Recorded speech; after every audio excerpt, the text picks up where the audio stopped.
La espiral logarítmica. Elegimos un punto cualquiera y comenzamos a caminar por el camino que marca la curva, pero en lugar de ir abriéndonos, en lugar de ir alejándonos del origen, esta vez lo que vamos a hacer es caminar en el sentido opuesto, hacia el origen. Vamos a ir cerrándonos.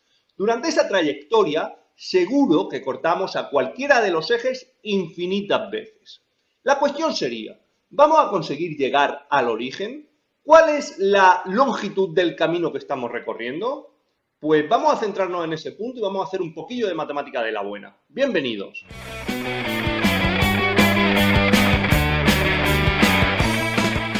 Hola, ¿qué pasa? ¿Cómo va eso?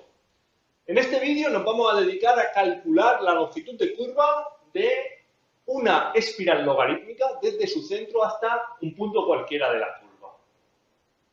Esta sería la manera más formal de plantearnos estas cuestiones que nos planteábamos en la cabecera del vídeo. Obviamente vamos a hacer bastantes cuentas, vamos a utilizar una matemática relativamente avanzada, pero no quiero que os asustéis. Le vamos a dar a esto un enfoque más recreativo. Quiero que nos divirtamos. Las cuentas las voy a hacer yo, os lo voy a explicar todo de forma muy sencilla, muy intuitiva, y lo que me interesa de verdad es que nos demos cuenta de cómo cuestiones relativamente sencillas, si las tratamos a la ligera, las conclusiones que podamos sacar son completamente erróneas. Lo que muchas veces en un principio parece evidente, resulta que al final no era lo que parece. Entonces vamos a empezar de cero. Como decía un profesor mío, vamos a construir el conocimiento. Vamos a empezar por el principio, la espiral. Una espiral, en cierto sentido, está relacionada con la circunferencia, ¿no? Si yo parto de un punto y hago un círculo regular que termina en la misma posición en la que empieza, es una circunferencia. Y si por el contrario yo hago una curva, también regular, suave, todo lo que la mano nos pueda permitir, pero en lugar de terminar donde empezaba, termino en otra posición, de aquí surge ese concepto de espiral. Digamos que en una circunferencia el radio es constante y en una espiral el radio depende del ángulo. El radio varía dependiendo de la posición en la que nos encontremos. Quizá la espiral más sencilla, la espiral más común, el origen de la espiral sería la espiral de Arquímedes. La espiral de Arquímedes es la espiral que vemos dibujada al enrollar una cuerda sobre sí misma. Una cuerda tiene un grosor constante, por lo tanto, cada paso de la cuerda alrededor de sí misma delimita o dibuja una curva que mantiene una distancia constante. Si nosotros dibujamos eso, tendríamos una cosa parecida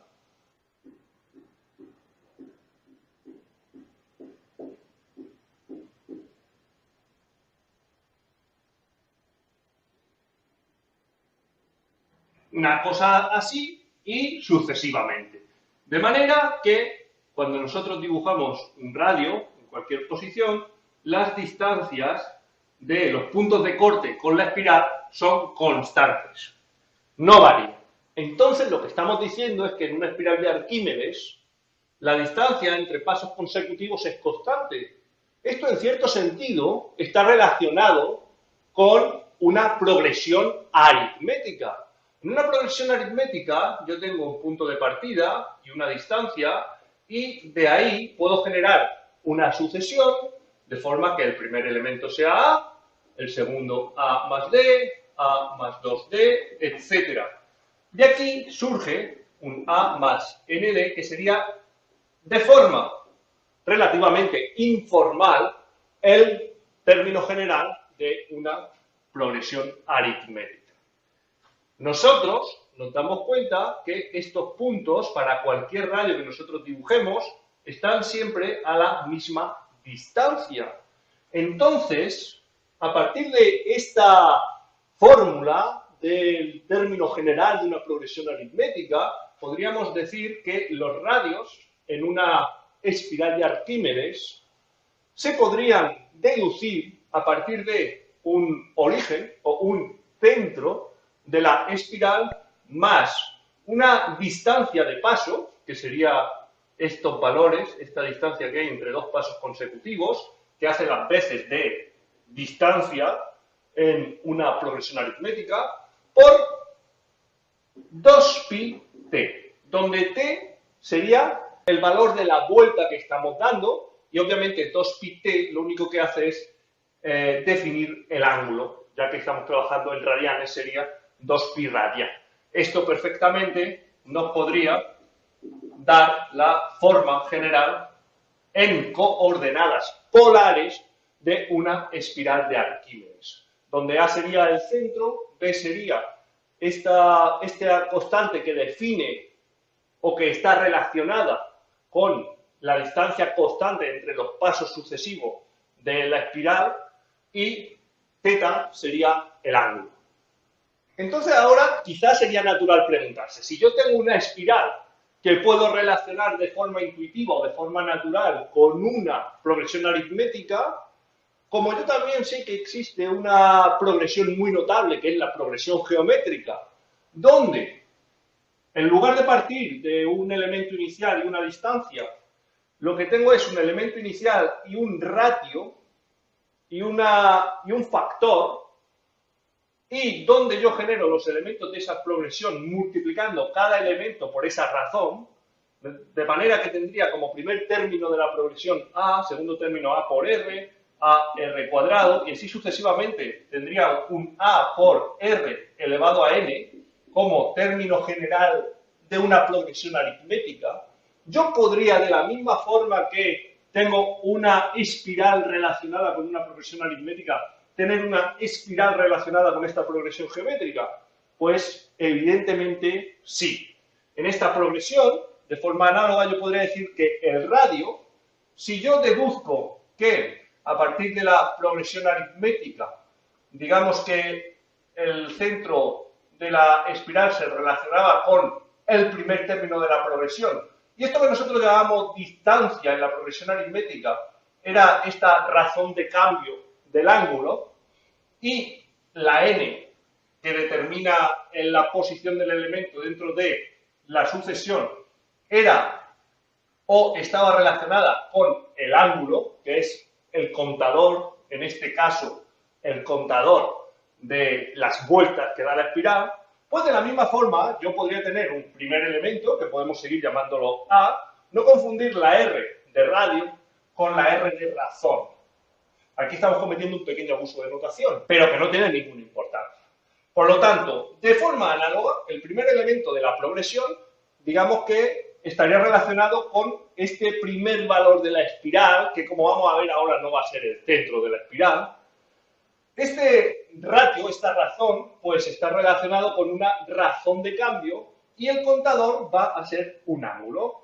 Por lo tanto, aquí volvemos a tener las coordenadas polares de una espiral en la que el radio se relaciona con el ángulo no de forma aritmética, sino de forma geométrica. Esta espiral es más complicada de dibujar, pero podríamos pensar que debería de ser pues algo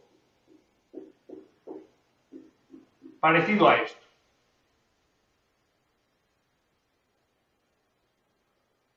Ahora vamos a ir a GeoGebra y vamos a entretenernos un poco viendo más específicamente cómo se desarrollan gráficamente cada una de estas espirales. Pero primero, quizá nos va a interesar, en lugar de expresar en forma polar las dos espirales, expresarlas en forma paramétrica. Y esto es muy sencillo. Pensad que hemos dicho que las espirales están relacionadas con una circunferencia. La circunferencia, en forma reducida, se puede expresar, o la ecuación reducida de la circunferencia sería x cuadrado más y cuadrado igual r cuadrado. Una circunferencia de centro 0, 0 y radio r. Estamos particularizando en el centro 0, igual que en estos dibujos de aquí. Ahora después veremos cómo influye el centro en el valor de A, tanto en una aritmética como en una geométrica. Pero particularizando en la circunferencia, particularizando nos va a permitir ver cómo podemos pasar de coordenadas polares a coordenadas cartesianas. Fijaros que desde esta ecuación nosotros tenemos las coordenadas cartesianas de la circunferencia. Coordenadas cartesianas son coordenadas paramétricas, es decir, cuánto vale el valor de x y el valor de y, que depende de cierto parámetro. Claro, el valor de x, dependiendo del parámetro, va a ser el radio por coseno de 2πt. Otra vez estamos utilizando aquí como generalización del ángulo. En vez de utilizar un phi, utilizamos un 2πt y así t es exactamente el valor de la vuelta que está dando la curva en cuestión. Aquí it pues sería r seno de 2πt.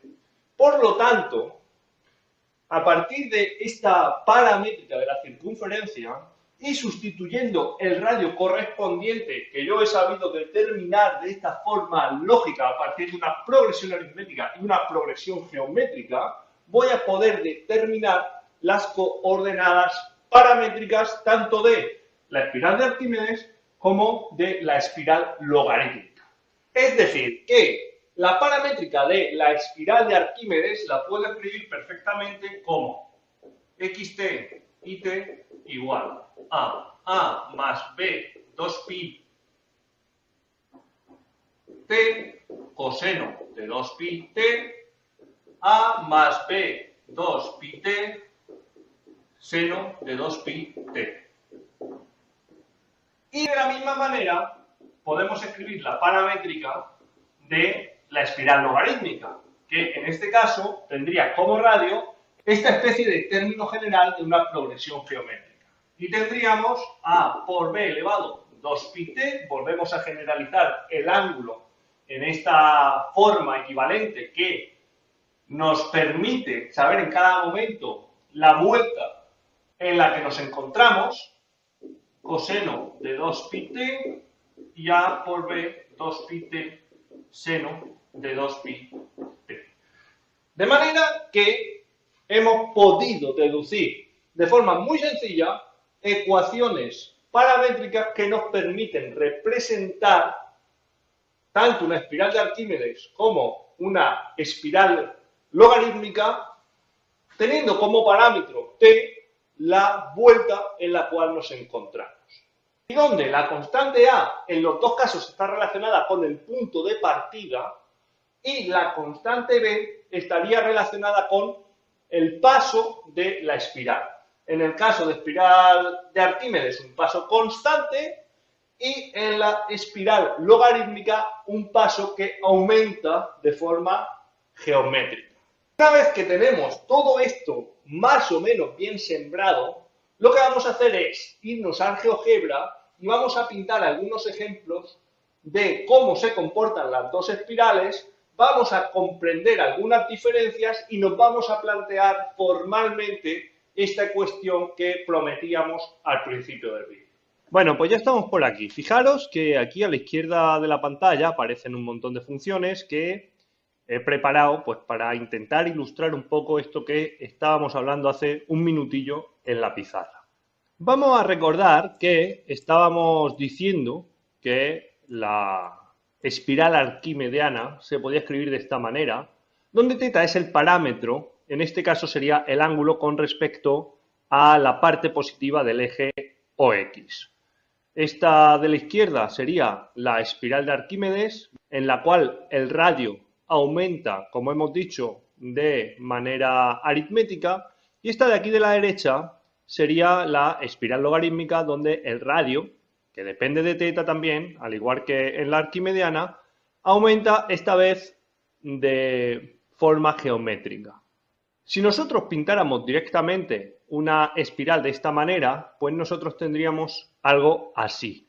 Esta sería una espiral de Arquímedes en la que hemos definido el centro, el 0, y como ratio el 1. Pero al depender de θ, y ser θ un ángulo, si os dais cuenta, la distancia entre dos puntos consecutivos va de 2pi en 2pi.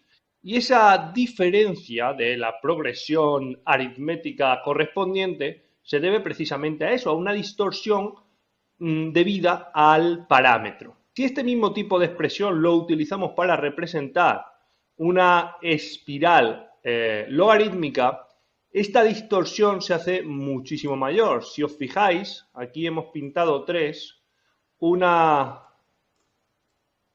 de paso 2, la roja, la amarilla de paso phi, el número de oro, 1 más raíz de 5 partido 2, y la verde de paso 3, pero al estar el exponente relacionado con el ángulo, produce esa distorsión de tipo 2pi algo, por lo tanto realmente no controlamos el paso de las vueltas, la distancia que hay entre dos pasos consecutivos.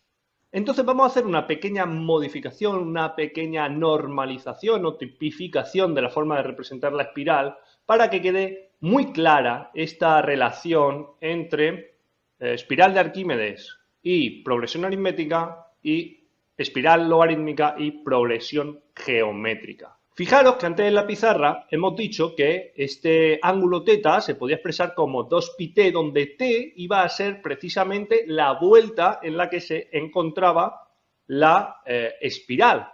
Entonces ahora, en lugar de utilizar el ángulo como el parámetro de la curva, vamos a utilizar la vuelta en la que se encuentra. Esto sencillamente es hacer un cambio de variable donde θ va a ser 2πt. En todos los valores del ángulo de las dos representaciones de las dos espirales, hacemos ese cambio de variable y tenemos esta historia de aquí. Esta historia de aquí viene a ser exactamente lo mismo que las espirales tal cual las hemos representado, que las tenemos aquí en el fondo, en estos tres colores, púrpura, verde, rojo y amarillo. Ahora bien, aquí nosotros podemos perfectamente hacer esa tipificación de forma que vamos a eliminar esta distorsión que produce 2pi. Vamos a quitar 2pi de este valor del contador y 2pi de este exponente. Así tenemos las espirales representadas de estas dos formas nuevas análogas, donde tenemos la ecuación paramétrica, el parámetro sigue siendo el valor de la vuelta, pero en esta diferencia y en esta razón no se produce esa distorsión que se produce aquí. Vamos a ver un ejemplo de cómo serían esas mismas espirales utilizando esta nueva notación.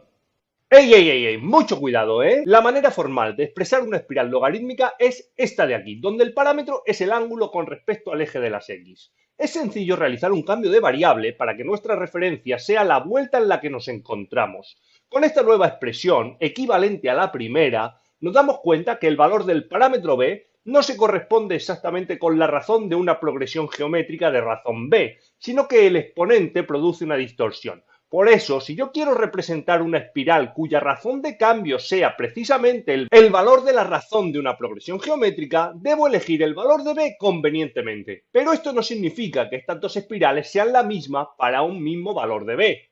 Fijaros cómo ahora en la espiral azul, que digamos que sería la espiral púrpura normalizada, el paso, la distancia de dos puntos de corte consecutivos de esta primera espiral es 1, no se produce esta distorsión de 2pi. Por lo tanto, los puntos de corte con el eje sería 1, 2, 3, etc.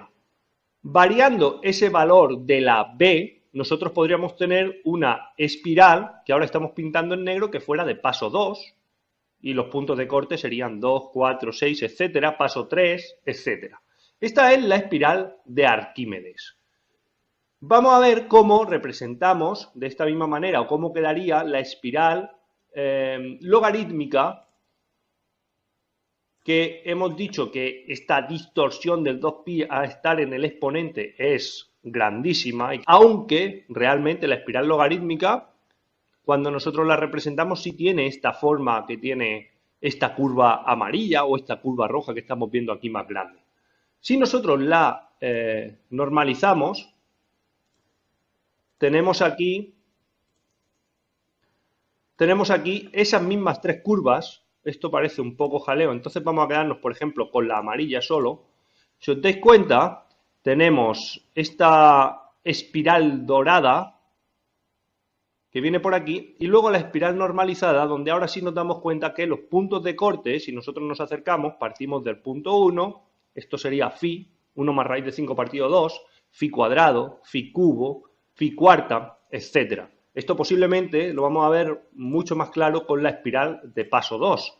Si nosotros quitamos esta dorada, tenemos que la roja, que es difícilmente controlable, precisamente como estamos diciendo todo el rato, por esa distorsión en pi, que nos viene por aquí, cuando nosotros hacemos esa tipificación del paso, pues claramente los puntos de corte con el eje siguen una progresión geométrica. 1, 2, 4, 8, 16, etc.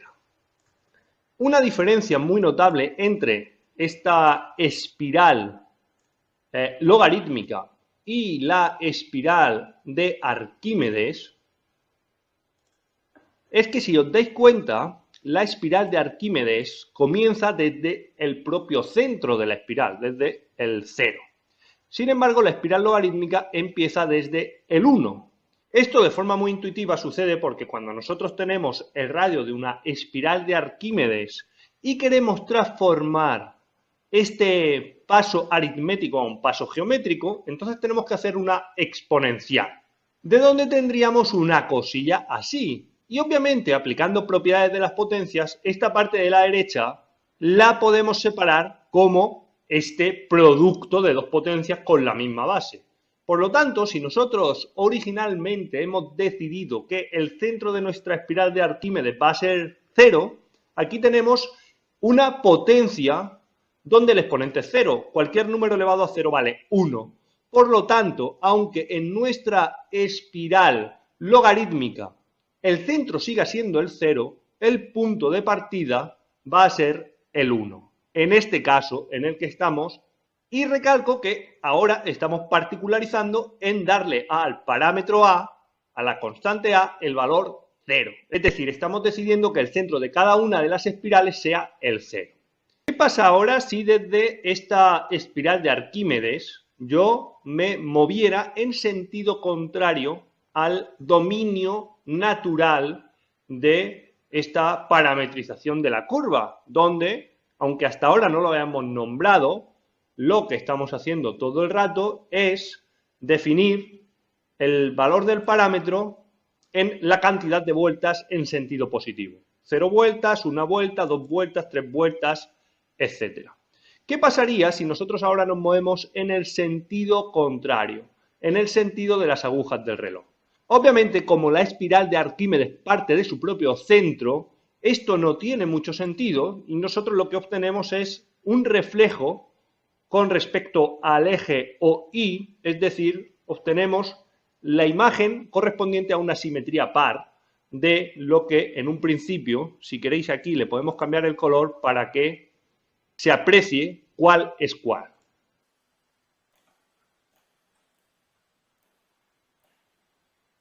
Ahora tenemos así en lila brillante nuestra espiral original y en azul la espiral moviéndose en el sentido contrario. Si os dais cuenta, una es el reflejo de la otra. Ahora bien, en nuestra espiral logarítmica, cuando nosotros nos alejamos del centro, la distancia de cualquier punto hasta el centro en línea recta, vemos que se va doblando. En este caso particular, que hemos dado el valor 2 a la constante b. Entonces, si nosotros ahora decidiéramos movernos en sentido contrario, dar vueltas en el sentido negativo, pues esperaríamos que esta distancia se fuera partiendo por la mitad. Por lo tanto, en el otro sentido, en el sentido negativo, esperamos que el siguiente punto de corte fuera el 0,5, el 1 medio. Si nosotros pintamos esa espiral, dándole al valor de t valores negativos, en este caso creo que le hemos dado desde menos 10 hasta 0, lo tenemos aquí, pues precisamente pasa lo que intuíamos, que el punto de corte es 1 medio, 1/4, 1/8, 1/16, etc. Conforme nosotros nos acercamos al centro de la espiral, vamos encontrando el mismo patrón una y otra vez. Y no pensaros que esto tiene un final, porque nosotros le podemos seguir añadiendo vueltas a nuestra espiral y seguimos encontrándonos en el mismo patrón, nos acerquemos todo lo que nuestra imaginación nos permita acercarnos. En ese sentido, la espiral logarítmica tiene un punto de autosimilaridad. El patrón, a cualquier escala, sigue siendo el mismo. Fijaros que ya estamos en el orden de 10 elevado a menos 6 y seguimos encontrando la misma proporción, obviamente, entre las distancias de pasos consecutivos de la espiral por el eje de abscisas. Dicho esto, pues vamos a salirnos de aquí y vamos a empezar a plantearnos cuestiones. Elegimos un punto cualquiera de la curva y comenzamos a caminar hacia el origen, hacia el centro de la espiral. Entonces, las preguntas que nos planteábamos eran: ¿cuál es la longitud de ese camino? ¿Y conseguiremos llegar al centro de la espiral? Tómate un minutillo para pensar sobre esto y volvemos enseguida con la pizarra y lo resolvemos. Seguramente muchos de vosotros ahora estáis apostando todo vuestro dinero al infinito. Esta forma tan particular que hemos visto que tiene la espiral, este patrón que se repite una y otra vez a cualquier escala, nos lleva a pensar de forma intuitiva que este camino que tenemos que recorrer cuando nos montamos en la espiral y nos dirigimos hacia el centro debe ser infinito. Como yo soy un poco más viejo y me fío menos, antes que hacer cábalas prefiero hacer los cálculos. Por lo tanto, lo que necesitamos es una herramienta que nos permita medir la longitud de una curva. Esa herramienta existe y es la integral. Los que tengáis una base de cálculo universitario sabéis que existe una fórmula dentro del cálculo integral que nos permite precisamente medir la longitud de una curva en un intervalo dado. Esta fórmula simplemente sería la longitud entre los límites de A y B, la longitud de la curva sería la integral entre A y B de la raíz cuadrada de la derivada de la componente x al cuadrado más la derivada de la componente y al cuadrado diferencial de. Esta fórmula, aunque parezca artificial, es muy sencilla de deducir y muy intuitiva. Si nosotros tenemos una curva y queremos calcular su longitud dentro de un intervalo, nosotros podemos dividir este intervalo en infinitesimos de forma que la longitud de una curva la podemos aproximar a partir de cierto incremento en la componente de la x, cierto incremento en la componente de la y, y eso va a aproximar, conforme el incremento sea cada vez más pequeño, esta aproximación será cada vez mejor al incremento de la longitud de la curva. Esto, al fin y al cabo, es un triángulo rectángulo en el cual se puede aplicar el teorema de Pitágoras. El incremento de la longitud al cuadrado sería igual a la suma de los cuadrados de los incrementos de las componentes, por lo que hemos dicho, por el teorema de Pitágoras. Por lo tanto, si nosotros despejamos este incremento de la longitud, nos sale raíz cuadrada de la suma de los cuadrados de los incrementos, y nosotros sabemos que estos incrementos están directamente relacionados con el concepto de derivada. Por lo tanto, si yo quiero sumar estos infinitos incrementos, lo único que tengo que hacer es una integral. Entonces, digamos, de forma informal, que la longitud de esta curva se aproxima a partir de la integral entre A y B del incremento de L con respecto al parámetro que defina la posición de cada uno de los incrementos o de cada punto dentro de la curva. Entonces, una vez que tenemos la herramienta y además le hemos encontrado la lógica, ya no nos parece una cosa tan artificial, pues nos vamos a volver a la pantalla del ordenador y vamos a hacer las cuentas. Pues ya tenemos la curva y tenemos la herramienta que nos permite medir su longitud. Entonces vamos a empezar haciendo los cálculos. Como nosotros tenemos la raíz cuadrada de la suma de los cuadrados de las derivadas, pues lo primero que vamos a hacer es calcular la derivada de la componente x y la derivada de la componente y. Derivada de la componente x, pues tenemos que es un producto, derivada del primero, como esto es una exponencial, logaritmo neperiano de la base por la derivada del exponente por el segundo sin derivar, más el primero sin derivar, por la derivada del segundo, la derivada del coseno es menos el seno, por lo tanto vamos a cambiar este más por un menos, seno de 2pi t por la derivada de lo de dentro, y ahora sacamos factor común. 2pi, a por b elevado a 2pi-t. Entonces tenemos 2pi a b 2pi-t y se nos queda el logaritmo neperiano de b por coseno de 2pi-t menos seno de 2pi-t. Ahora nos toca derivar la componente y. Igual, derivada del primero, ab 2pi-t por logaritmo neperiano de b por derivada del exponente por el segundo sin derivar, seno de 2pi-t más el primero sin derivar, por la derivada del segundo, la derivada del seno es coseno, por la derivada de lo de dentro. Aquí vamos a simplificar también la expresión sacando factor común, tendríamos exactamente el mismo factor común, que sería el 2pi, el a por b elevado a 2pi-t, y se nos quedaría logaritmo neperiano de b por el seno de 2pi-t más coseno de 2pi-t. Muy bien, una vez que tenemos la derivada de la componente x y la derivada de la componente y, lo que vamos a hacer es calcular la suma de sus cuadrados. Es decir, que tenemos x' cuadrado más y'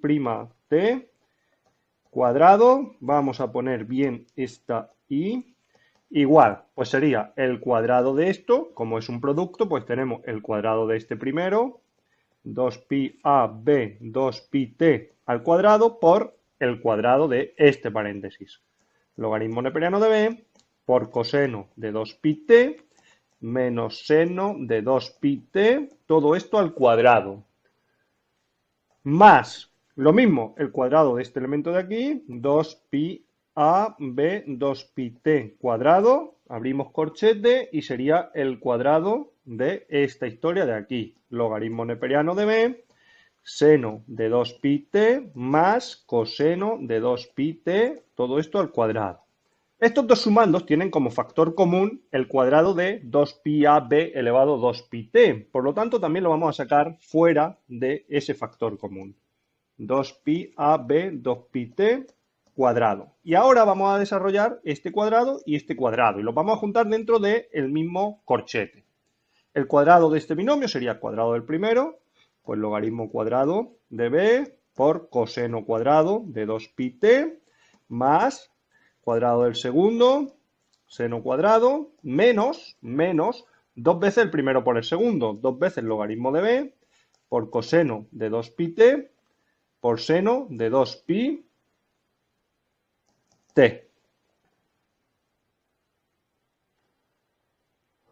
Y ahora aquí seguimos con un más y desarrollamos el cuadrado del segundo, que sería cuadrado del primero, pues logaritmo al cuadrado por seno cuadrado, más cuadrado del segundo, más, porque aquí hay un más, dos veces el primero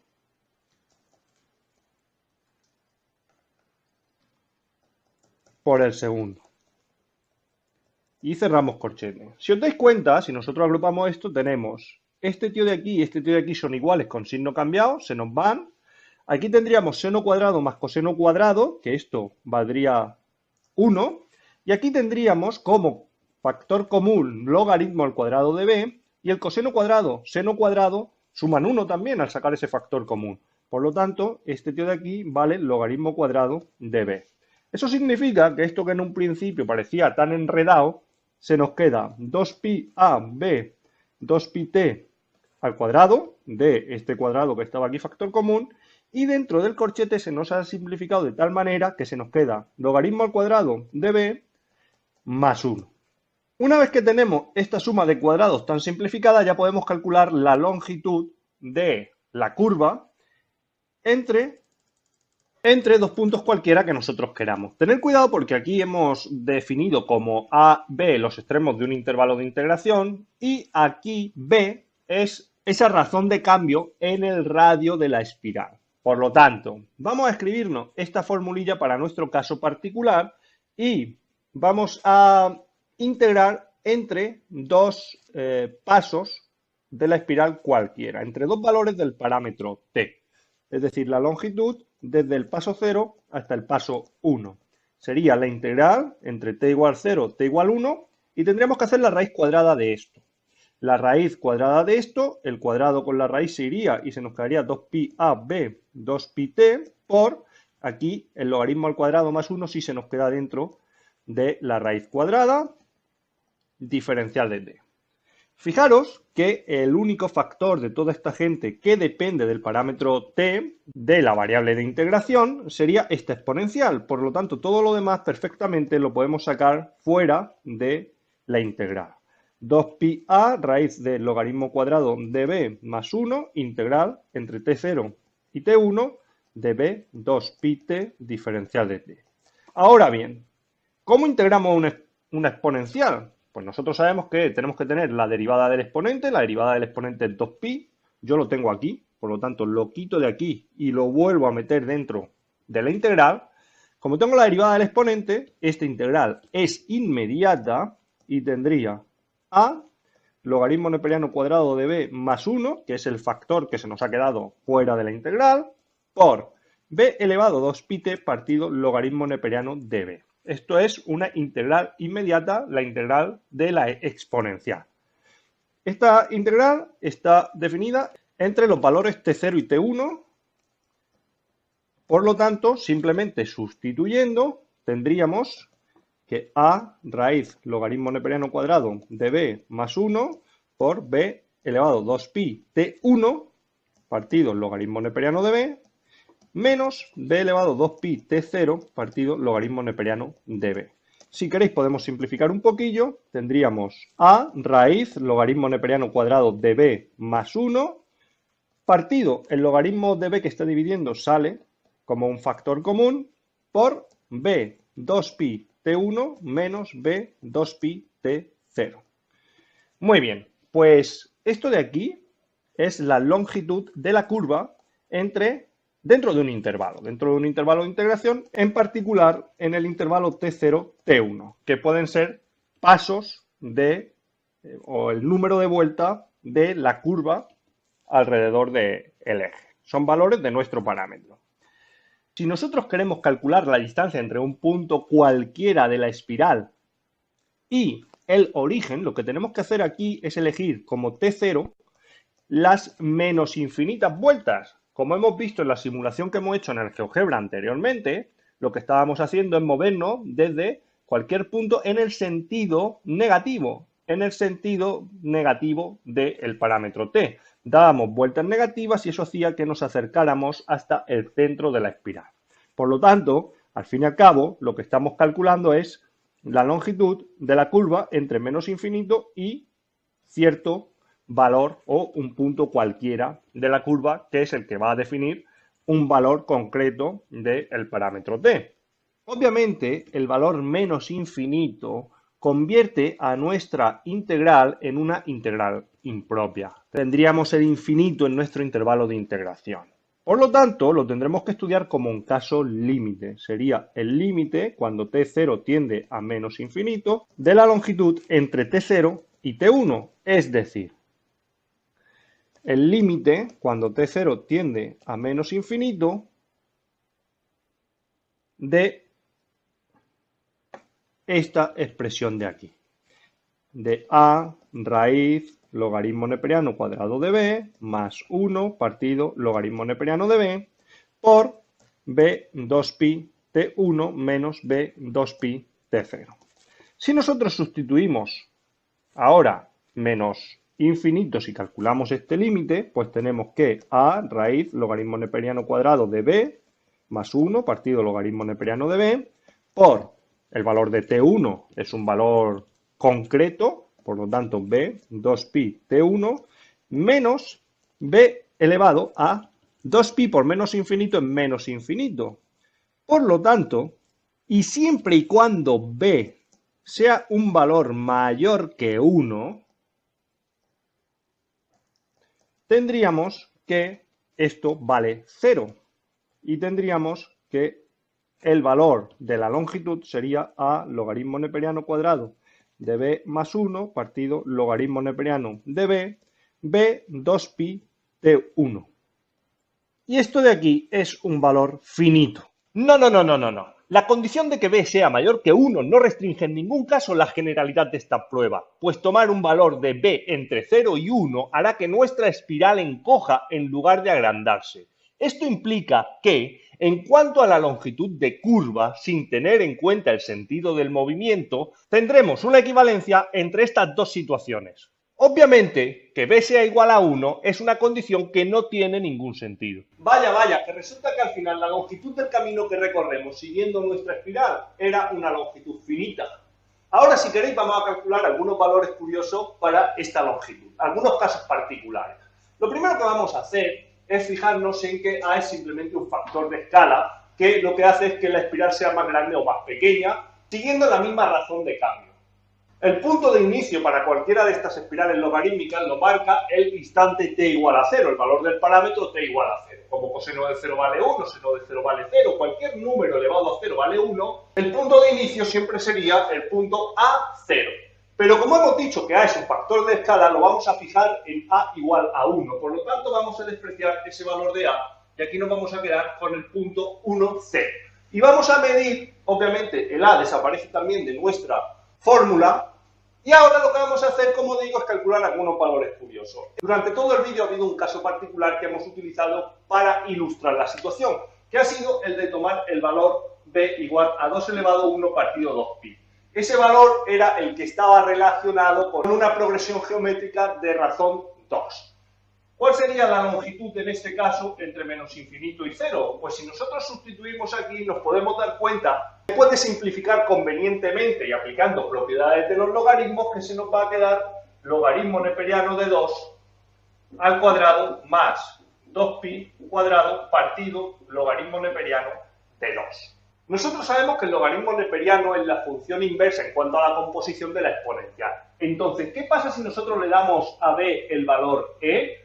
Pues la longitud de menos infinito al punto de inicio marcado por el valor de t igual a 0 sería logaritmo neperiano de e vale 1, 1 al cuadrado es 1, 1 y 1, 2, raíz de 2, partido logaritmo neperiano de 1. Entonces, fijaros qué curioso, la longitud del camino de la espiral con valor del parámetro b igual a e y valor del parámetro a igual a 1, desde el origen hasta el punto de inicio, es exactamente la raíz de 2.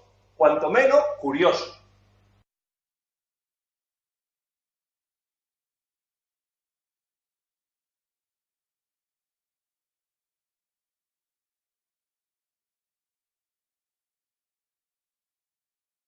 Pues ya hemos contestado la primera pregunta. La longitud del camino es finita y ahora toca replantearnos esa segunda pregunta. ¿Podemos alcanzar el centro de la espiral? En un principio, como nosotros estábamos haciendo hincapié en que la espiral tenía infinitos puntos de corte con los ejes y nuestra intuición de forma muy probable nos estaba diciendo que el camino que recorríamos era infinito, la respuesta de muchos de vosotros posiblemente ha sido que nunca alcanzaríamos el centro de la espiral. Sin embargo, ahora os voy a volver a hacer la pregunta, sabiendo que el camino que recorremos es finito. ¿Alcanzamos el centro de la espiral? Entonces, tómate un minuto, piensa sobre esto y vamos a explicar.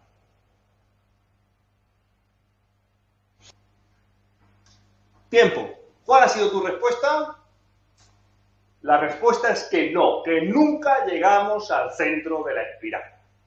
¿Por qué? Lo voy a explicar con dos ejemplos muy sencillos.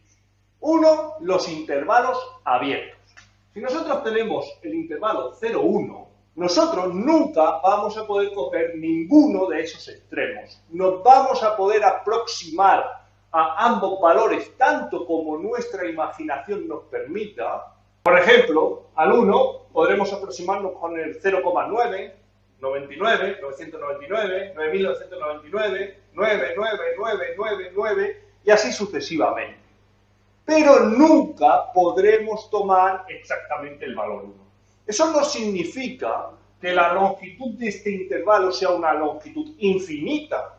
La longitud de este intervalo sería extremo superior menos extremo inferior igual a 1. Este intervalo tiene longitud 1, longitud finita.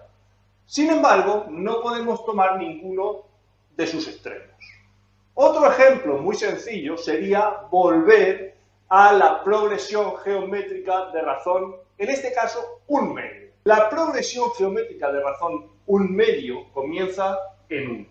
El siguiente término sería dividir entre 2. 1 medio entre 2, un cuarto, un octavo, etcétera. De forma que el término general de la progresión sería 1 partido 2 elevado a n. Esta progresión tiende a 0, cuando n tiende a infinito. Es decir, nunca, nunca vale 0, pero se aproxima a 0 tanto como podamos imaginar. Eso no significa que esta progresión no se pueda sumar. Nosotros podemos sumar estos infinitos términos, desde n igual 0 hasta infinito, de 1/2 elevado a n. Porque es una progresión geométrica de razón 1/2. Y cuando la razón es más pequeño que 1, nosotros sabemos que esa progresión se puede sumar. 1 partido 1 menos la razón. 1 partido 1 menos 1/2, 2. Por lo tanto, no debemos de confundir la cantidad de términos en el sumatorio con el resultado de la operación. En nuestra espiral logarítmica, cuando nos acercamos al origen, pasa algo parecido a lo que está pasando con la suma de esta progresión geométrica de razón 1/2. Nosotros, a partir de cierto valor del parámetro t, la longitud del camino es infinitamente pequeña, es un infinitésimo. Por lo tanto, no añade nada a la suma de la longitud del camino. Pero eso no significa que vayamos a alcanzar el límite en nuestro recorrido. Podemos acercarnos tanto como nos podamos imaginar, pero nunca llegaremos al final. Eso está directamente relacionado con el concepto, con la definición de límite de una sucesión, límite de una función, con el concepto genérico de límite. Pues ya hemos terminado. Ya habéis visto que como seres humanos tenemos ciertas limitaciones, nuestra intuición nos traiciona, nuestra imaginación es bastante limitada a la hora de trabajar con conceptos abstractos como pueda resultar el infinito. No tengo nada más que decir, muchas gracias por atender, espero que hayáis disfrutado, nos vemos a la próxima.